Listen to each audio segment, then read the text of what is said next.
설교의 결론 부분입니다. 결론 부분의 핵심이 이거죠.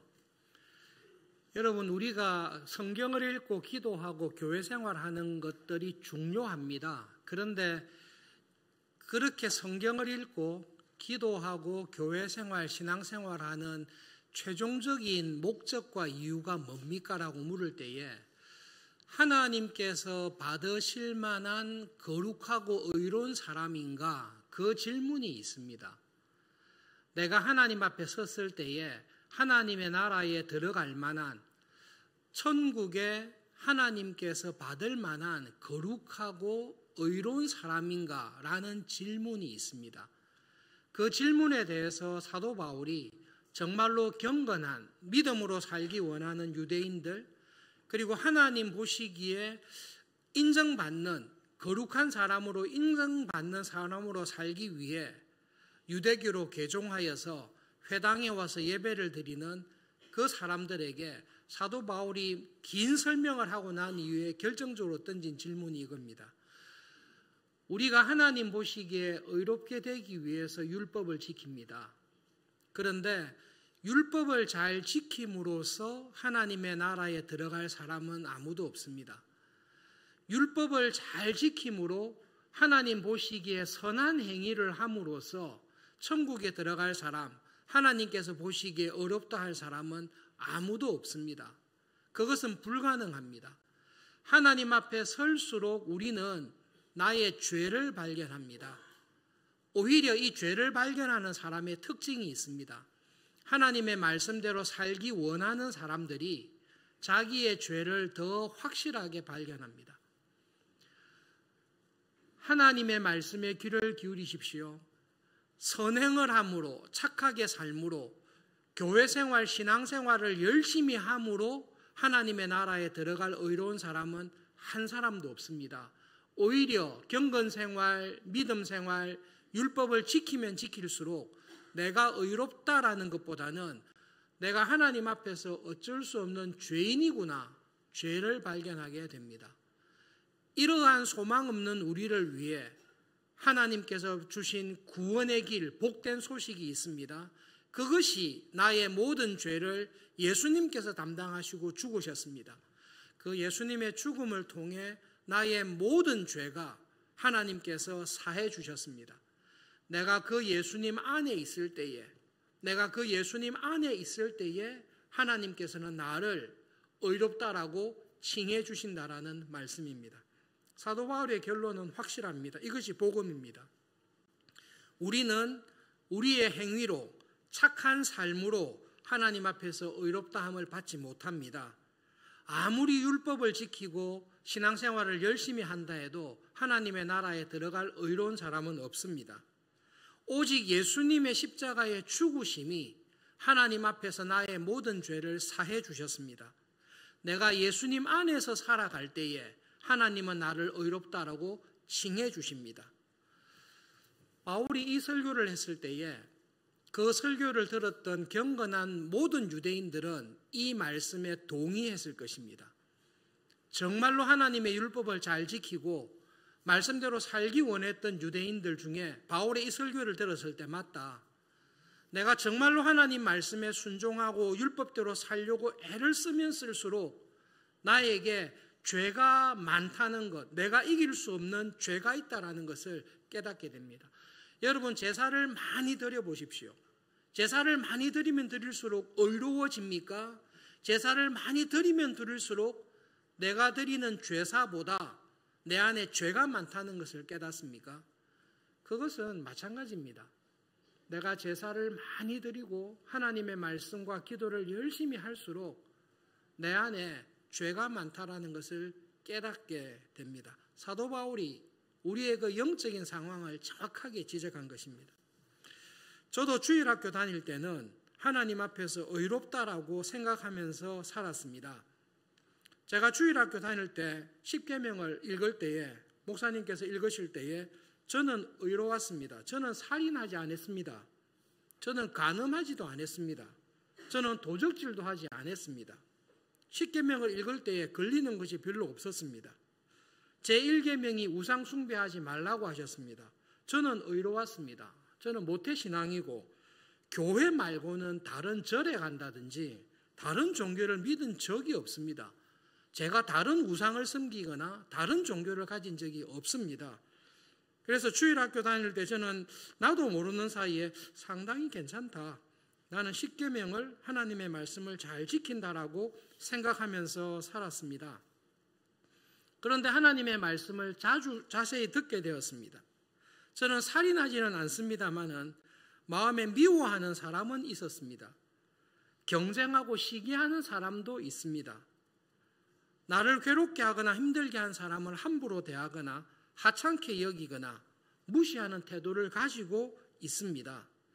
율법을 자세히 들여다보고 하나님께서 원하시는 의의 기준이 어떤 것인지를 깨닫게 되었을 때에 저는 하나님 앞에 살인죄를 범하고 있다는 것, 하나님께서는 저를 살인자라고 간음을 행하는 자라고 도둑질하는 사람이라는 하나님의 기준 앞에서 죄인인 것을 인정할 수밖에 없었습니다. 저는 우상을 섬긴 적은 없습니다. 그러나 여러분들도 마찬가지겠지만 좋은 대학에 가기 위해서, 직장에서 승진하기 위해서, 그리고 나에게 큰 이익을 주는 중요한 문제 앞에서 주일 예배를 등한시 여기거나 신앙적인 결단을 내리는 일에 주춤하거나 혹은 타협하거나 포기하는 경험들이 우리들에게 있습니다. 하나님의 말씀을 잘 지키고 의롭다라고 생각했습니다. 그러나 하나님의 율법을 들여다보면 들여다볼수록 하나님께 가까이 가면 갈수록 내가 소망이 없는, 내가 이길 수 없는 죄가 내 안팎으로 있다는 것을 깨닫게 되었습니다. 사도 바울의 설교를 들었을 때에 유대인들 가운데 경건한 사람들, 참으로 경건한 사람들은 율법으로는 내가 아무리 믿음으로 살더라도 하나님의 나라에 들어갈 수 없다는 것을 절감했을 것입니다. 그들에게 하나님께서 보내주신 예수님은 정말로 복음이었을 것입니다. 신앙생활하면서 하나님께서 말씀하신 죄에 대한 새로운 깨달음이 왔습니다. 처음에는 하지 말라 하는 것을 죄라고 생각했습니다. 살인하지 마라, 도둑질하지 말라, 간음하지 말라, 미워하지 말라, 그런 것들을 깨뜨리면 죄라고 생각했습니다. 하나님의 말씀, 하나님이 원하시는 의의 기준을 깨닫다 보니까 하라고 한 것을 제대로 하지 아니하는 것도 하나님 앞에서 참 죄라는 것을 깨닫게 되었습니다. 오늘 큐티 본문이 요시야 왕입니다. 사사시대 이후로 이스라엘과 유다의 왕들 가운데 요시야처럼 하나님의 말씀대로 율법을 지킨 왕은 없습니다. 요시야는 마음을 다하고 힘을 다하고 생명을 다해서 하나님의 말씀을 지키면서 살았습니다. 다른 모든 왕들은, 저를 포함하여 우리 모두는 하나님을 사랑할 때에 마음을 다하고 힘을 다하고 생명을 다해서 하나님을 사랑하지는 않습니다. 간혹 그렇게 사랑한다라고 은혜 받을 때는 있습니다만은 그때는 그렇게 길지 않습니다. 그냥 내가 할 수 있는 힘으로 사랑합니다. 내가 할 수 있는 마음으로 하나님을 사랑할 뿐입니다. 그것은 하나님께서 말씀하신 율법을 깨뜨리고 부족한 것입니다. 여러분, 신앙생활에 미스테리가 있습니다.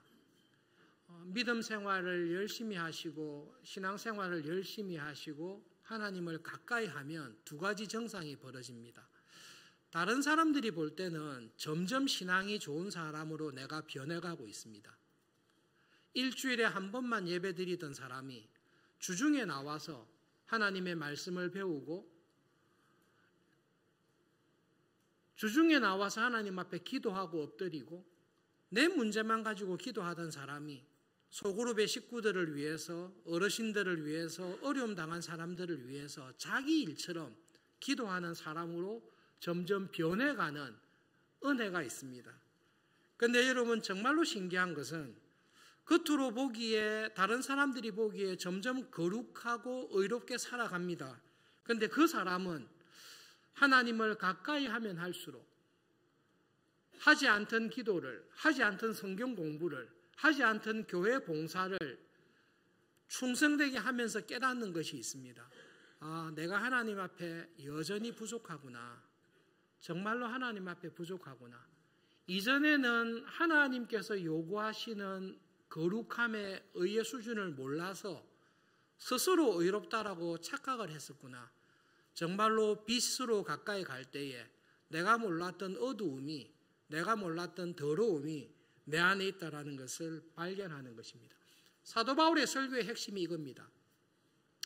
구약의 교인들에게 경건하고 믿음으로 의롭게 살기 원했던 사람들에게 딱 설교했습니다. 여러분, 의롭고 거룩하게 살기 위해서 열심히 애를 쓰지 않습니까? 무엇을 발견하셨습니까? 나의 의로움보다 내 안에 있는 죄가 더 크다는 것을 발견하지 않습니까?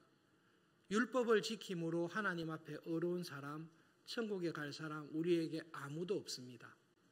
율법으로는 죄를 깨달을 뿐입니다. 우리에게 소망은 우리의 그 모든 죄를 덮으시는 독생자이신 예수님의 십자가의 보혈만이 우리를 하나님의 나라로 불러주십니다. 이것이 복음입니다. 하나님께서는 아담과 하와의 타락 이후로 처음부터 이 계획을 세우셨습니다. 그래서 자기의 아들 독생자이신 예수님이 우리와 같은 사람이 되셔서 우리 죄를 담당하셨습니다. 그 예수님을 믿는 믿음 안에 있을 때에, 예수님 안에 있을 때에 우리를 의롭다라고 칭해 주십니다. 여러분, 이 복음은, 이 사실은 신약에도 마찬가지입니다. 여러분, 혹시 우리 교회 교인들 가운데 여러분 스스로 생각하기에 내가 우리 교회에서 가장 신앙생활을 열심히 한다, 가장 기도를 많이 하고 가장 성경 공부를 열심히 하고 직분자로 섬김으로써 가장 봉사를 잘하고 내가 평생 선교지에서, 평생 어려운 교회에서 목회를 하며 헌신하며 살았다고 할지라도 나의 모든 의롭고 경건한 생활 자체가 하나님의 의의 기준에 미치지 못한다라는 것을 우리는 발견하지 않습니까?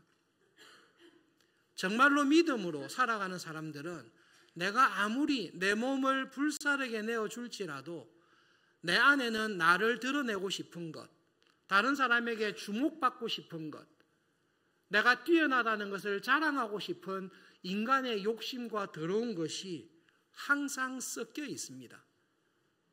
그래서 믿음의 선배들이 했던 중요한 잠언이 있습니다. 내가 가지고 있는 가장 뛰어나고 경건한 거룩도 하나님 앞에서는 냄새나는 걸레와 같습니다. 하나님이 원하시고 요구하시는 의의 기준에 미치지 못한다라는 것입니다. 교회 생활할 때에 특별히 우리가 믿음으로 살기 원하는 서울중앙교회 여러분, 이 수도사 헤론의 일화를 꼭 기억하시기를 바랍니다. 50여년간 사막의 수도사로서 금요교회 생활을 했습니다. 그리고 하루 종일 기도와 묵상과 믿음으로 살아가는 일에 헌신했던 사람이 수도사 헤론입니다. 요한 카시와니우스의 담화집에 나오는 여러 가지 일화들 가운데 참 중요한 일화인데요. 사람들이 찾아왔습니다. 사람들의 명성을 피해서 사막의 가장 깊은 곳으로 갔습니다. 보통 수도사들의 식사 양을 보니까 하루에 감자 한 개를 먹더라고요. 한 끼에 감자 한 개가 아니라 하루에 감자 한 개를 먹었습니다. 식량난의 문제를 다 해결할 것 같아요. 어떻게 하루에 감자 한 개로, 그런데 이게 생존하고 버티는 은혜가 있는 것 같습니다. 사람들이 찾아올 때에 더 적은 양의 식사를 하면서 경건하게 살았습니다. 50년이 지났을 때에 마귀가 헤론의 금욕생활과 경건을 보고 헤론을 시험하기 위해서 자기 밑에 있는 거짓의 영을 헤론에게 보냈습니다. 거짓의 영이 빛의 천사의 모습으로 헤론을 찾아가서 이야기했습니다. 너의 뛰어난 50년의 금욕생활, 너의 헌신적인 기도생활과 수도생활을 하나님께서 인정하셨다.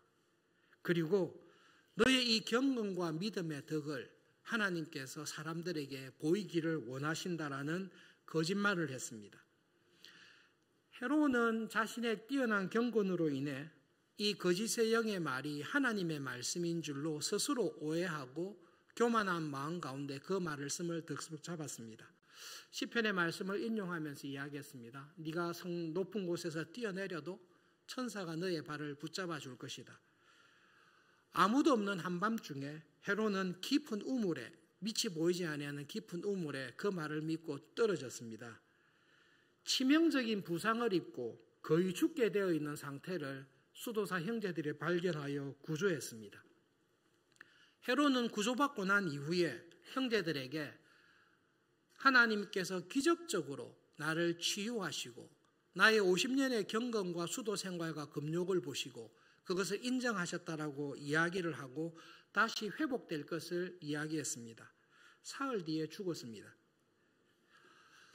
교회사에 이런 글들을 읽을 때에 저도 당황합니다. 헤롯은 순교한 것인가? 영적인 교만에 의해서 심판을 받은 것인가?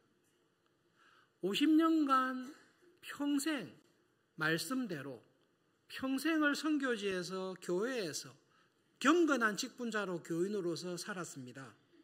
마지막 순간에 사탄이 거짓의 영을 보내서 그의 마음을 부추겼습니다.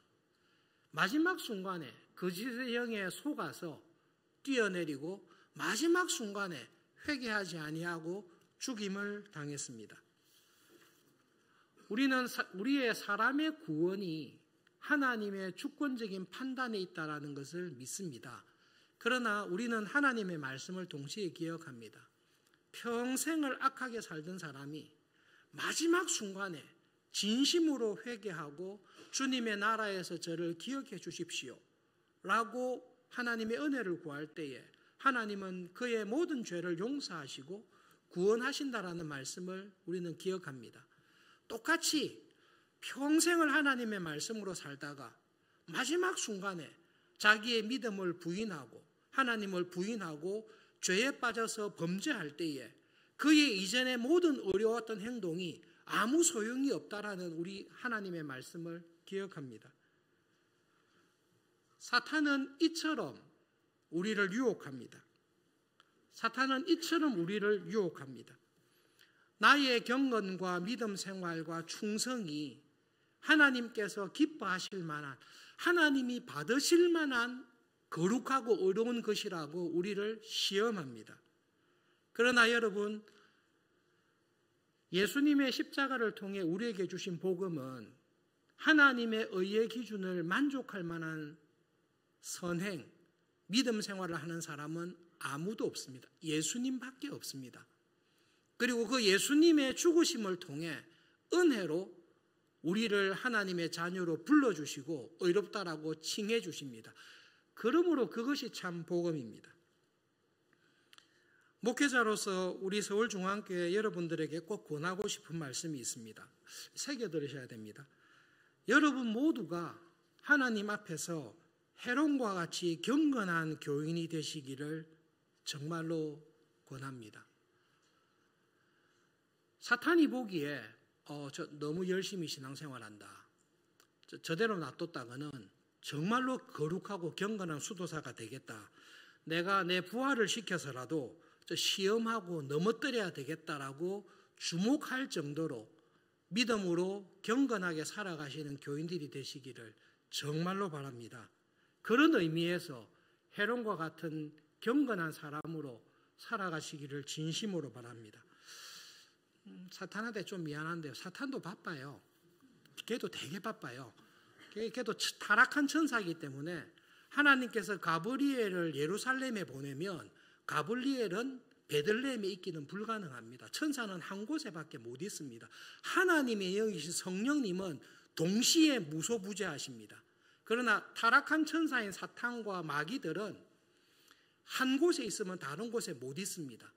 그렇기 때문에 마귀가 자기가 직접 찾아오든지 자기의 타락한 부하인 악한 영을 보낼 때에 정말로 믿음으로 살아가는 사람이 믿음으로 살지 못하게 막기 위해서 나름대로 온갖 계산을 하고 보냅니다.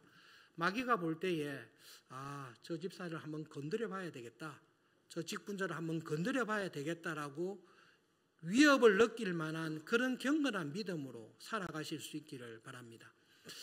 목사님, 저는 그렇게 헤롯처럼 경건하게 살지도 않고 신앙생활도 열심히 안 했는데 팔이 부러졌습니다. 상처를 당했습니다. 이게 마귀의 시험인 것 같습니다. 마귀는 그런 사람 절대 안 건드립니다.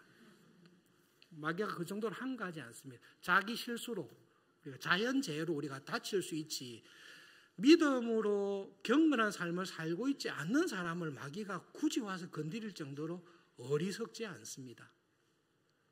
그러나 여러분, 목회자로서 정말로 권하는 것은 헤론과 같이 믿음으로 살아가시되 헤론과 같이 자기 교만과 자기 자랑에 빠지지 마시고 참 경건한 신앙의 자리에서 살아가실 수 있기를 정말로 바랍니다.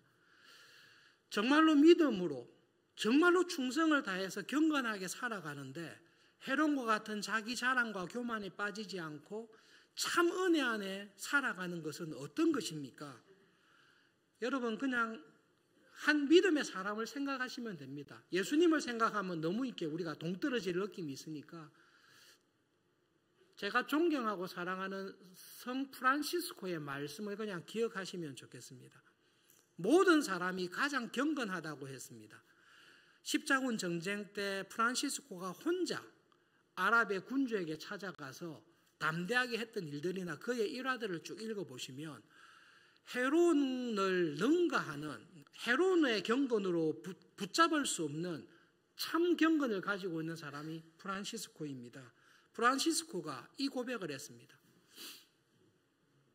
하나님께서 저에게 주신 은혜를 다른 사람에게 주셨더라면 그 사람은 내보다 수십 배, 수백 배 더 경건하게 하나님의 사람으로 살았을 것입니다. 그것이 참된 경건입니다. 여러분, 믿음 생활을 하는 것은 누가 잘하나, 나의 경건이 다른 사람들보다 얼마나 뛰어나나 그것을 자랑하는 것이 아닙니다. 그렇게 자랑하는 것은 헤롯의 교만, 예수님께서 책망하셨던 바리새인들의 외식에 빠지는 것입니다. 그러나 참으로 하나님의 은혜 안에 은혜가 은혜인 줄을 알고 예수님 안에서 살아가는 사람은 내가 행한 이 모든 것이 하나님의 의에 미치지 못한다는 것을 진심으로 알고 고백합니다.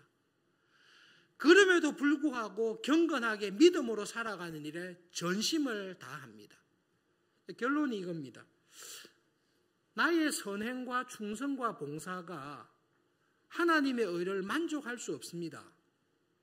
내가 믿음으로 살았다라고 해서 하나님께서 천국에서 상을 더 줄 만한 하나님의 의의 기준을 만족할 만한 선행을 내가 한 것이 하나도 없습니다. 그럼에도 불구하고 왜 나는 믿음으로 살고 선행의 힘을 써야 됩니까? 그 질문이 있습니다. 결론적으로 이 말씀을 하는 거죠. 내가 구원을 받기 위해서, 천국에서 상을 더 받기 위해서 선행을 하거나 믿음으로 사는 것이 아닙니다. 그것은 속임수이고 거짓말입니다. 하나님께서 상을 더 줘야 될 만한 거룩한 행동은 예수님 말고는 없습니다. 그럼에도 불구하고 내가 믿음으로 살고 신앙으로 살고 경건생활에 힘쓰는 것은 나에게 주신 하나님의 은혜에 대한, 값없이 주신 은혜에 대한 진심의 감사의 고백으로 그렇게 살아가는 것입니다. 예수님의 십자가의 은혜와 사랑을 말로만 듣다가 성령님께서 은혜 주셔서 내가 생명을 다하고 내게 있는 모든 것을 하나님께 다 드려도 내가 갚을 길 없는 은혜를 받았구나. 그 구원의 은혜에 감격하고 감사해서 하나님께 즐거운 마음으로 드리는 것입니다. 그런데 즐거운 마음으로 일부분을 드리다가 일부분을 드리는 중에도 이 정도면 잘한다라고 생각하다가 하나님께 은혜에 더 가까이 갈수록 이거는 내가 어떤 것으로도 갚을 수 없는 은혜를 받았구나라는 것을 진심으로 깨닫게 되고 하나님 제게 있는 모든 것을 나의 시간과 재산과 재능과 모든 것을 하나님께 다 드려도 갚을 길이 없지만 그 받은 은혜에 이렇게라도 드리는 것이 너무 감사합니다. 그것이 하나님의 은혜 안에 서 있는 사람입니다. 여러분, 그런 사람으로 살아가실 수 있기를 바랍니다. 그 은혜에 서 있는 신자는 자기를 자랑하지 않습니다. 자기의 경건이나 믿음과 헌신을 자랑하지 않습니다. 오히려 감사합니다. 진심으로 감사합니다. 저 같은 사람을 불러주시고, 저 같은 사람을 직분자로 써주시고, 저 같은 사람을 하나님 나라의 일꾼으로 주님의 교회의 지체로 불러주신 것에 대한 감사가 점점 자라는 것입니다. 세상의 부귀와 성공과 행복을 추구하지 않습니다. 믿음 생활이 길어질수록 하나님의 나라가 이 땅에서 어떻게 이루어질 것인가?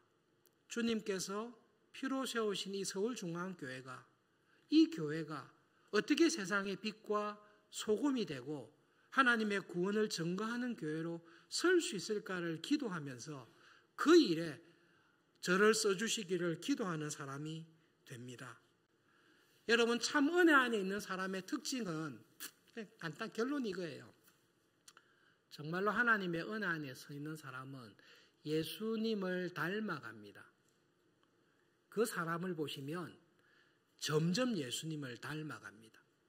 그 사람을 자세히 보시면 하나님께서 하나님의 형상대로 사람을 만들었는데, 하나님의 형상대로 만든 사람이 저 모습이구나.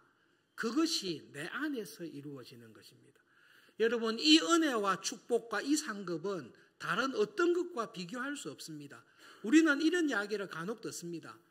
이 땅에서 믿음으로 살고 헌신해서 살면 하나님 나라에서 큰 상급, 하나님 나라에서 엄청난 은혜 상급을 받을 것입니다.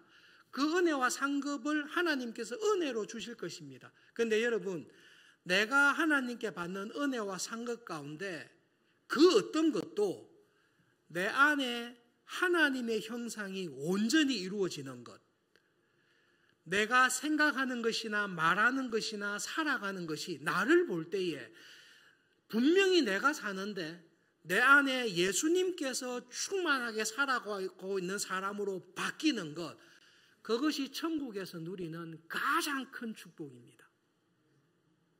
아무리 좋은 집에, 아무리 황금 보석이 찬란한 집에 살고 있어도 그 안에 살고 있는 내가 하나님의 형상이 없어지고 나의 영적인 교만과 자랑으로 뭉쳐져 있다면 그것이야말로 불행한 것입니다. 그러나 아무리 허접한 곳에 있다 할지라도 그곳에 예수님께서 나와 함께 계시는데, 예수님께서 내 곁에 계신 것이 아니라 예수님께서 내 안에, 내 인격 안에 온전히 계시는 것, 그곳이 천국입니다. 그 은혜와 소망을 가지시고 이 땅에서 남은 날을 살아가실 때 예수님을 닮아가시는 분들로, 하나님께서 사람을 저렇게 멋있게 만들었구나, 그런 하나님께 영광을 돌리는 사람으로 살아가시는 우리 모두가 될 수 있기를 바랍니다. 말씀을 기억하며 함께 기도하겠습니다.